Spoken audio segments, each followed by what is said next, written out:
87. Vous sortez dans quelques jours, il y a un nouvel album de Dalida qui sort, des reprises de ses chansons évidemment. L'année dernière, je crois qu'elle a battu des records de vente, Dalida.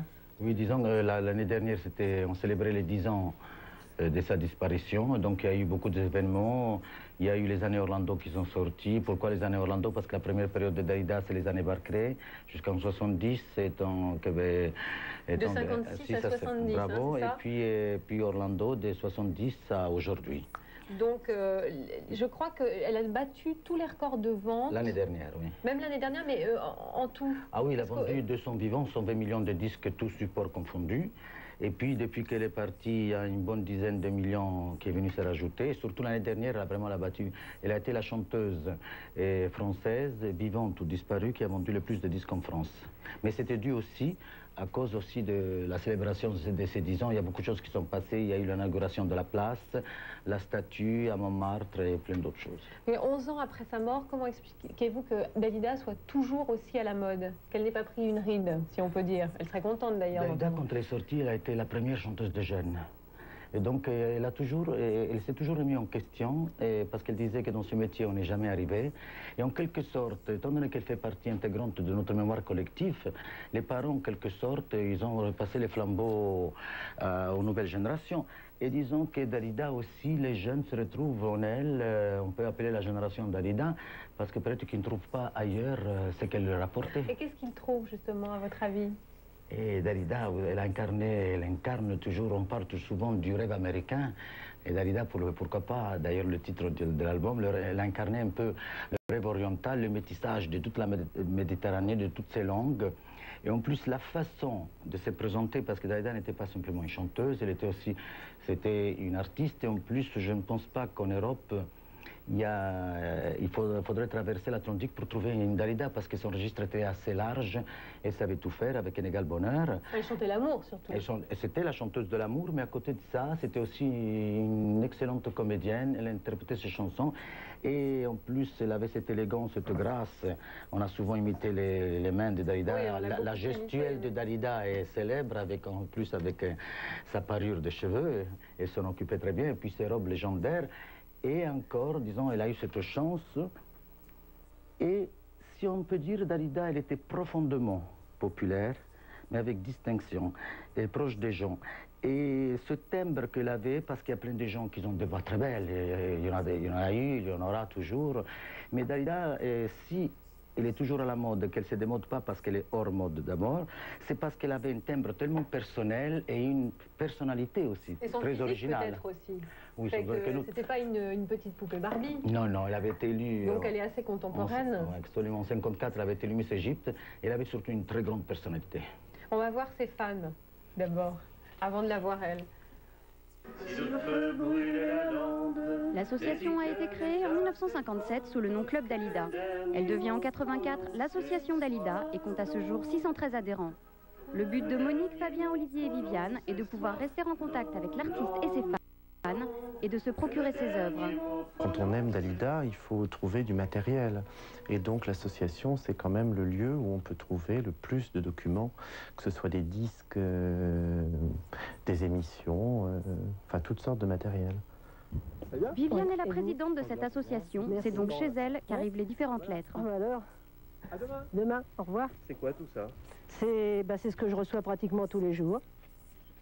Le courrier d'Italie, vous voyez, tout le courrier d'association, association Dalida. C'est que pour l'association et c'est tous les jours pareil. Chaque jour, elle ouvre et répond au courrier. Viviane consacre la plus grande partie de sa journée à l'association. Les membres sont de plus en plus nombreux, alors parfois... Quelquefois, il y a tellement de travail que je dis « Ah, c'est pas possible, Dali, j'en ai marre. » Et puis, bah, comme ça, je suis en train d'enregistrer quelque chose, je vois à la télé, et il y a un rayon de soleil, et puis je dis « Bon, tiens, c'est Dali qui me fait un signe, allez, continue. » Et puis voilà. Vous aviez des nouvelles... Et quand on parle des rencontres avec Dalida... J'ai eu quand même la chance de la rencontrer à des réunions du club, justement. De l'approcher, de lui parler. Mais mon plus grand regret, c'est de ne pas l'avoir vue sur scène. Monique, elle, a eu plus de chance. Je la suivais pendant 4-5 jours. Ou alors, à l'Olympia, j'allais à la première et j'allais à la dernière. Même un coup avec mon mari, on est allé à l'Olympia, je pense que c'était 74. On était la voir en matinée. Et le soir, on ne savait pas quoi faire, on voulait peut-être aller au cinéma. On est repassé dans l'Olympia, on est retourné voir Dalida. Et pourtant, là, ça avait été en matinée, là, c'était matinée et soirée. Alors quand on est fan de la chanteuse, forcément, à la maison, on en trouve un peu partout. Il n'y a que Dalida, là vraiment, il n'y a que Dalida. Ici comme là. Là, c'est d'ailleurs tous des archives de Dali qui sont des trucs à moi. Et puis, Dalida, c'est encore ici, avec les 33 tours. J'aimerais bien avoir un 25 cm anglais de Dali. Et puis, celui-là, il n'est pas très facile, mais je désespère pas. Je pense que je finirai par l'avoir. Le français, il n'existe pas comme ça, cette pochette-là. Parce que j'ai tellement de pays, la Roumanie, la Tchécoslovaquie, le Chili, le Mexique. Pas vous dire, c'est vrai que je vous ai pas, heureusement que je vous ai pas sorti tous les disques de Dali parce qu'on aurait envahi la maison. Mais c'est vrai que j'ai beaucoup de disques et beaucoup de... J'ai même un 45 tours de Angola. Je savais même pas qu'il existait des disques en Angola, puis un jour, paf, je reçois un 45 tours de Dalida. C'était Angola, une pochette que je connaissais pas du tout, rien à voir avec les Françaises. C'est vrai que j'écoute Dalida tous les jours, pas exclusivement, mais il n'y a pas de jour où je ne l'écoute pas. Je peux écouter les disques ou bien les interviews en voiture, en cassette. Il n'y a pas de jour qui se passe sans que je l'écoute. C'est un vrai plaisir. Quand j'écoute une chanson d'Alida, pour moi, j'écoute pas avec tristesse. Elle est là, elle est présente. Elle est toujours vivante. D'ailleurs, à l'association Dalida, d'ailleurs, c'est pas la Dalida partie, c'est la Dalida partie en tournée, en grande tournée, et un jour on la retrouvera. Le souvenir, pour moi, c'est sa gentillesse. Je crois que c'est la richesse de sa personnalité, sa générosité, et puis le don qu'elle avait pour le partage, en tout cas, que j'ai ressenti. Pour moi, après Dalida, c'était bien sûr la femme, la chanteuse, et l'amie. L'amie, pour moi, c'était une amie. Oui, elle... Pardon. Oui, c'est charmant. Regardons ça. En fait, ça, c'est les fans, les animateurs de la première heure. Oui, tout à fait. Mais heureusement qu'aujourd'hui, Dalida, il faut dire aussi que Dalida a réussi, ce que peu de chanteuses ont réussi, de faire qu'il a fait la synthèse entre les nouvelles générations et les parents. En principe, les jeunes n'aiment pas ce que leurs parents ont aimé. Mais comme Aznavour, non? Ou comme Claude François? Bon, Aznavour, oui, lui, on précise. Aznavour, il est là. Donc lui, il est là. Absolument, c'est un monument de la chanson française, oui. Ça. Claude, c'est pareil. Et voilà, sont divisés. Ça a réconcilié l'ancienne génération et la nouvelle génération. Et Dalida, aujourd'hui, d'ailleurs, s'il a le succès qu'elle a et s'il vend autant de disques, c'est parce que toute la nouvelle génération qui danse dans la discothèque sur les airs de Dalida, qui chante Dalida, qui dans le restaurant entend Dalida. Elle choisissait ses chansons? Oui, en principe, non, elle choisissait, bien sûr, elle choisissait toujours les chansons. Moi, quand j'ai commencé à m'occuper d'elle, donc je faisais le premier tri. Et puis ensemble, on faisait le choix. Il y avait des chansons, disons qu'elle les sentait beaucoup plus pour la scène. Elle disait ça, je vais les interpréter parce que sur la scène, je suis chez moi. Et d'autres, par contre, que moi, je sentais comme un futur tube ou un succès des disques, que des fois, elle n'était pas très chaude. Et puis, elle arrivait, elle disait, tu avais raison, et ça devenait un succès. Au début, avec Eddie Barclay et Lucien Maurice, c'était la même chose? Ou la même chose, c'était une équipe à trois.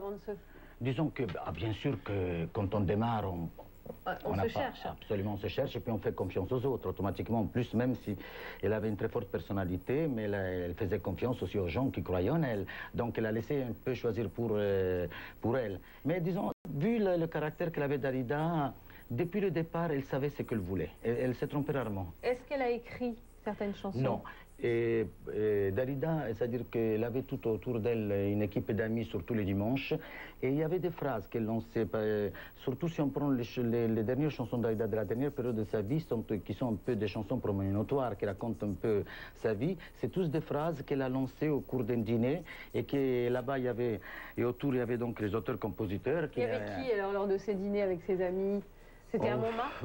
Il y a eu beaucoup de périodes, beaucoup de clans. Il y avait Michael qui avait écrit avec Lana et Paul Sébastien, Gigi Lamoroso, les fameux Paroles. Il y avait Pascal Sevran avec Pascal Auria qui avait écrit Il venait d'avoir 18 ans. Et enfin, il y avait tout ça, ça a changé par... il y avait Jeff Barnell qui a écrit plutôt toute la période orientale et les fameux Mourir sur scène. Donc voilà, c'est tous ces gens qui étaient là en amis et qui captaient, qui écoutaient tout ce qu'elle disait. Et puis chaque fois qu'elle disait une phrase, ils pensaient, tiens... On l'a retrouvé après dans une chanson. Vous êtes devenu comment, vous, son producteur? Et mon projet... Elle vous l'a demandé, vous avez eu envie, Non, comment non, ça s'est non. passé entre vous deux? Au début, moi je voulais chanter. J'ai taquiné un peu la chanson pendant quelques années, puis j'ai compris très vite que ce n'était pas ma discipline ni ma profession. Mon envie c'était de m'occuper de quelqu'un. Ce n'est pas un secret que je voue une adoration à Dalida, une énorme. Et en plus, c'est ma chanteuse préférée, hormis le fait que je sois son frère. Donc, elle n'aurait été pas ma sœur, j'aurais aimé pareil Dalida. J'aurais voué une passion pour Dalida. C'est la femme de votre vie? La femme de ma vie, Oui. c'est la femme idéale, c'est On extraordinaire. dit parfois que vous avez eu une relation assez gémellaire tous les deux, c'est vrai? C'est elle qui le disait. C'est elle qui le disait? Oui.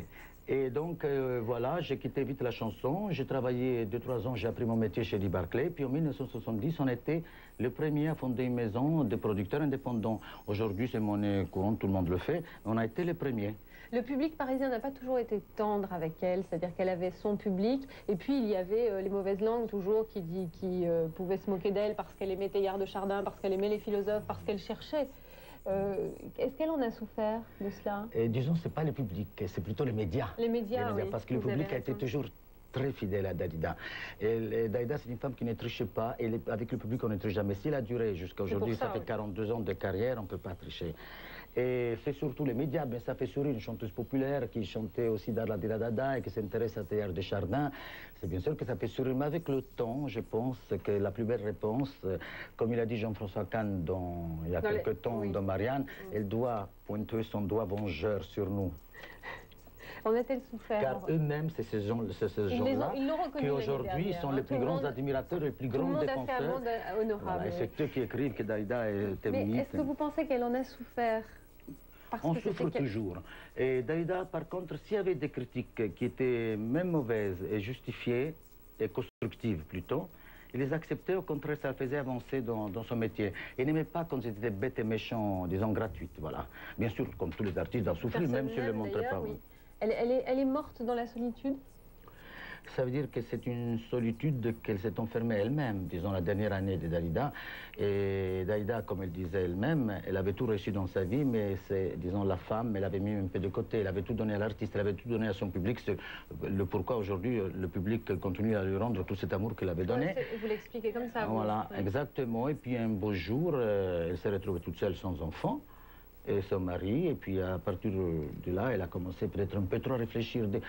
Dalida, jusqu'à qu'elle s'est occupée de sa carrière de chanteuse, elle a tout réussi. Le jour qu'elle a voulu s'occuper de sa vie de femme, c'est là que ça a été fatal pour elle. Vous voulez dire que le jour où elle s'est dit, tiens, je vais aimer, enfin... non, aimer, elle a toujours aimé aussi. C'était une grande amoureuse, Dalida. Elle a toujours aimé.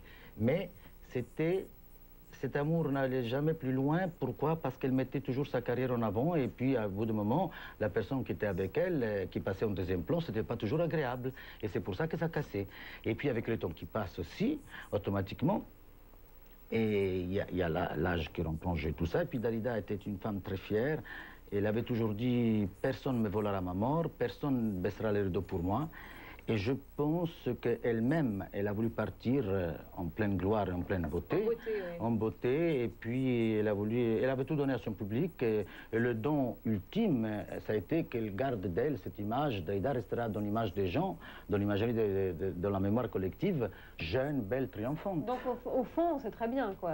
Elle l'a choisi. Elle avait tout choisi dans sa vie. Sa carrière, son départ d'Égypte, ses hommes, ses chansons. Elle a aussi choisi la manière de partir. Son départ d'Égypte, parlons-en, quand elle a commencé. Comment a-t-elle commencé? Je crois que c'était en étant Miss Égypte. Et voilà, ça a été très vite. D'ailleurs, ça s'est bousculé très vite. Elle a été Miss Égypte, ensuite elle est devenue top modèle, mais top modèle du Caire, vous savez, à cette époque-là, si on ose dire ça. Et puis tout de suite, elle a tourné 3 films. Une jeune fille comme ça pouvait faire ce qu'elle a fait, parce que ça devait être mal vu. Ah, mais Dalida, c'était une pionnière, Dalida, c'était une révolutionnaire. Hein. Dalida était la première, une première femme à fan, c'était elle. C'était la première idole de jeunes. C'était la première qui a osé quitter l'Égypte. C'est pour ça que je dis qu'elle incarnait pour le rêve oriental, la réussite. Très jeune, la libération de la femme. Très jeune, elle a voulu être célèbre. Vous vous souvenez, vous étiez son petit frère, oui, vous étiez 3, il y avait Orlando, parce que vous avez pris le prénom d'Orlando, on ne l'a pas précisé absolument, tout à l'heure. moi je m'appelle réellement Bruno. Et toujours. Vous étiez le 3e de la famille, et est-ce qu'elle vous disait ça? Enfin, Elle a toujours dit, Dalida voulait réussir devenir quelqu'un. Toute sa vie, elle voulait devenir quelqu'un. Elle a travaillé. Tout ce qu'elle a fait, c'était dans cet objectif-là, devenir quelqu'un. Elle voulait devenir quelqu'un dans le spectacle. Elle ne savait pas exactement si elle voulait faire du cinéma ou du théâtre ou de la chanson. au début, elle voulait faire du cinéma et après, ça a été la chanson. Le dernier célèbre en tant que chanteuse. Elle a mis le cinéma un peu de côté. D'ailleurs, ironie du sort, elle a démarré par le cinéma. Et elle a fermé la boucle par le cinéma. C'était dans le 6e jour. Exactement. Elle avait démarré en Égypte, elle a terminé en Égypte. Et entre ça, en 32 ans ou 35 ans de carrière de son vivant, elle avait tourné une dizaine de films, enfin de films qui ne feront pas date dans le En revanche, celui qui pourra faire date, c'est celui de Youssef Chahine, c'est le plus beau film qu'elle a tourné. C'était un vrai film où elle n'était pas une chanteuse. Voilà, elle n'était pas une chanteuse, elle était une vraie comédienne. Et là, elle avait pris le devant aussi de se vieillir, de jouer le rôle d'une grand-mère, encore jeune, mais d'une grand-mère, sans maquillage. Et il y a des scènes qui sont assez dures et tout ça. Mais je pense que ce film aussi a été un peu fatal pour elle. Parce que, bon, pour la sortie en Égypte, 3 mois avant que ça sorte, non, 2 mois avant que ça sorte en France, le metteur en scène avait voulu que Dalida aille présenter elle-même son film dans le quartier où elle était née, à Choubra, au Caire. C'était exactement le 29 septembre 1986. Elle a été accueillie comme une reine par 3 millions d'Égyptiens en délire en Égypte, que le lendemain, Le Monde titrait Moubarak, qui disait « Tu fais concurrence à Moubarak ». Tellement que... Elle n'a pas supporté, vous croyez? Au contraire, non, c'était extraordinaire. Elle était fière, c'était la reconnaissance de son pays natal, disons, même si Dalida, elle était française d'origine italienne, née au Caire. Mais alors pourquoi alors? Mais je pense que quand elle s'est vue sur l'écran, et là je voulais en venir au départ, et quand elle s'est vue en grand-mère sur l'écran, elle qui toute sa vie avait, disons, façonné Dalida, c'était elle de brune, des filles potelées, un peu potelées comme à l'époque, les beautés de l'époque, c'était comme ça. Et qu'elle est devenue cette femme blonde, mince, élégante, raffinée, tout ça. Et Dalida, c'était le fruit de Yolanda, en définitive. C'est Yolanda qui avait créé Dalida, cette Dalida qui était... Prénom, oui. Exactement. Et donc Dalida était en Yolanda. Et donc Dalida qui était son enfant, puisque Dalida n'avait pas eu d'enfant. En définitive, son enfant, ça a été quoi? Le vrai enfant, ça a été Dalida. C'est Dalida et ses chansons. Et je pense que quand elle s'est vue sur l'écran dans le 6e jour, c'est là qu'elle a dû dire non, je ne veux pas finir comme ça. Elle n'a pas supporté l'image. Je ne suis pas elle, mais je pense que supposer que ça l'a dérangée. Ce n'est pas l'image que Dalida voulait laisser à son public le jour qu'elle serait... Et qu'elle laissera donc. Bon, on disait tout à l'heure qu'elle était restée mode. Là, on en a un exemple tout près avec le succès. Elle inspire beaucoup le top modèle d'aujourd'hui. Oui, le tube de l'été dernier, le top modèle d'aujourd'hui. Dans ses robes d'ailleurs aussi. Parce qu'en fait, c'est l'éternel... cette élégance. Dalida, quand elle apparaissait dans les shows de Carpentier, il y avait toutes les femmes qui étaient devant leur poste pour dire comment elle va être. Mais même dans sa période disco, finalement, ça ne se démode pas parce que ce sont des robes blondes comme ça qu'elle actuelle, on les voit par son physique, par sa voix, par la façon de s'habiller. D'ailleurs, à son époque, il y avait tous les plus grands couturiers qui s'y battaient pour qu'elle porte ses robes à la télévision. Est-ce que c'est dur d'être le frère d'une star comme celle-ci? Bon, en fait, vous vous êtes toujours occupé d'elle, vous avez toujours été dans l'ombre. Depuis 70. Ça volontairement, je ne suis pas dans l'ombre. Une ombre comme ça, c'est un coup de soleil plutôt. Non, au contraire, j'étais ravi, fier. Mon rêve, ça avait toujours été de m'occuper de Dalida. Elle m'a fait confiance. Dalida, c'était une femme qui ne faisait pas confiance. Elle n'aimait pas les grandes équipes. Et quand elle donnait sa confiance, elle ne voulait pas être déçue. Et elle savait, en plus, il y avait ma cousine Rosie, qui est la cousine de Dalida aussi, qui était sa secrétaire. Donc, on travaillait en famille, artisanale. Mais est-ce que vous étiez son confident? Parce qu'avec les amants qu'elle a eus, on en parlait tout à l'heure, bon, il y a eu des drames dans sa vie, il y a eu pas mal d'hommes, il y a eu 3 hommes, en tout cas 3 hommes qui ont beaucoup compté pour elle, Lucien Maurice et Luigi Tenco, et puis Richard Chanfray, qui se sont suicidés. Ils ne sont pas suicidés à cause d'elle. Pas à cause d'elle, bien sûr, mais c'est comme si il y avait une partie très tragique de son existence. Ombre et lumière, Dalida a toujours été un personnage un peu double. Elle attirait des personnes suicidaires ou elle les cherchait comment vous voyez ça, vous? Sûrement, vous savez, ces gens-là qui ont de fortes personnalités, je pense que les hommes plutôt ils étaient attirés par la forte personnalité de Dalida. Mais comme vous avez dit confident, non, je n'étais pas le confident de Dalida, j'étais le producteur de Dalida, le manager de Dalida, la personne sur qui elle pouvait compter. on avait une osmose. Mais On pas est les pour le peines de travail, cœur ou mais c'était ma cousine plutôt que c'était une femme. C'est normal qu'entre femmes, ils ont plus des affinités pour se confier. Moi, je me suis occupé surtout de sa carrière. Je ne me suis pratiquement pas occupé de sa vie privée. J'étais là, bien sûr, pour le bonheur comme pour le malheur, pour les coups durs. On était là, on l'épaulait. D'ailleurs, la dernière année qu'elle avait fait un peu le rideau autour d'elle, parce qu'elle peut-être qu'elle pensait les dictons pour vivre heureux, vivons cachés.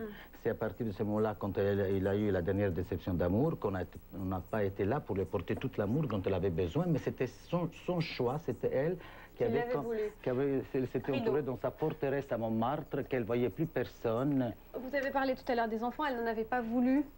Non, c'est pas que l'on peut... Au début, Lucien pensait que pour sa carrière, ce n'était pas bien qu'elle ait des enfants. Et donc, on lui disait, on fera des enfants quand ta popularité commencera à baisser. Étant donné que sa popularité n'a pratiquement jamais... Que les années passées, et c'est comme ça, elle n'a pas eu à sa carrière. Ensuite, la seule fois qu'elle était tombée enceinte et qu'elle attendait un enfant, elle avait pris la décision de ne pas les garder parce que ce serait trop long à expliquer ici il y a un pourquoi. Et à partir de ce moment-là, ça s'est mal passé et elle n'a pu plus être mère. Elle n'a plus pu. Quelle était sa vie quotidienne? On se demande, est-ce qu'elle sortait beaucoup? Est-ce qu'elle avait beaucoup d'amis? Est-ce qu'elle avait une vie très mondaine? Non, Dalida n'était pas mondaine. Dalida, elle ne sortait pas beaucoup parce qu'elle disait, moi, sortir, pour moi, c'est... Il y a les gens normaux. Les gens normaux, ils sortent pour s'amuser. Dalida, quand elle sortait, c'était pour aller travailler. Alors, quand elle pouvait rester chez elle, c'était une façon à elle de sortir, de s'amuser. Par contre, elle aimait beaucoup recevoir. Alors, Dalida, elle avait ce côté oriental qu'elle savait recevoir. C'est elle-même qui préparait ses tables, ses bouquets de fleurs. Et tout. C'était une grande hôtesse de maison. Alors ça, les dimanches soirs chez Dalida sont légendaires. Elle invitait ses amis, pas forcément les gens du show business, plutôt d'autres personnes. Et puis, elle avait une autre vie, Dalida. Elle avait une autre soif de culture. Donc, quand elle pouvait s'échapper du show business, qui est pour son travail, elle voyait des gens qui étaient plutôt, qui n'avaient rien à voir avec le show business. C'était des personnes qui lui apportaient quelque chose, une richesse culturelle, chose qu'il avait manqué quand elle était petite et qu'elle n'avait pas pu beaucoup étudier. Donc, elle voyait plutôt une autre catégorie de gens. Quelque chose qu'il n'apportait pas dans sa carrière, mais pour son intellect, comme on dit. Orlando, merci. Et si on veut en savoir plus sur Dalida, je rappelle qu'il y a une cassette qui va sortir, Dalida passionnément. Ouais. Ah oui, il y a vidéo, le CD, mais il y a aussi une cassette sur sa vie.